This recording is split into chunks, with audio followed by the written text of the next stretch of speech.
Здравейте пак и отново. Много хора се питат защо влизат в тези емоционални замръзвания или тези безтегловности. По принцип, а, емоционалната замръзналост може да се дължи по принцип на някоя травма и когато ти изживяваш една определена ситуация, да ти натисне тази ситуация някой бутон и да се отключи това нещо, това е емоционално замръзване. Но понякога ние влизаме в тези нулевите точки.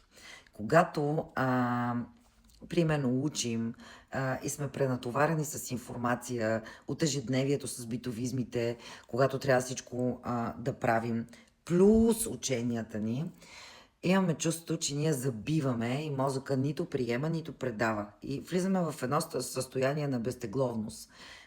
Нито искаме нещо да правим, нито искаме да продължаваме напред, просто стоим така. Все едно сме в една тъмна стая вътре и не се случва нищо. Ти стоиш там, нито чувстваш нещо, нито виждаш нещо, нито искаш да виждаш нещо. Така е. При някои хора това е по седмица, две, може и три, зависи от много неща.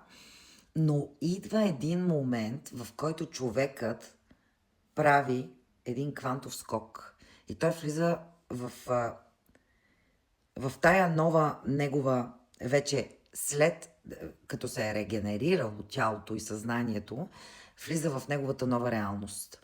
И ако човек е малко по-осъзнат, той ще знае какво да прави с това нещо, което вече е усвоил, да речем, как да го интегрира в житейския му, в житейското му ежедневие. И има пък и нещо друго, когато човек има прекалено много информация за абсолютно всичко и когато мозъкът му блокира. Преди, мисля, че седмица говорих за това нещо, но ще го повторя пак за хората, които не са чули, че самият мозък складира с цялата информация без значение. Дали вие имате чувство, че не сте я разбрали, той я складира вътре и когато дойде времето, мозъка изважда тая информация и вие сте в едно очудване, че го знаете. Аз си мислите, че не го знаете. Знаете абсолютно всичко. Това са тези квантови скокове и някои хора влизат в такива състояния често, примерно, но когато това не е осъзнато и не се знае, че това е един квантов скок,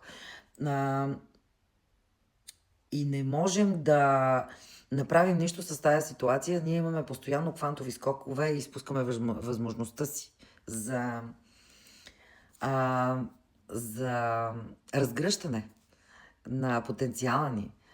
Така че аз по-нататък мога да ви дам една техника за как да направим квантов скок. Ако имате такова чувство, че сте в такава точка влязли, ще ви дам такава техника.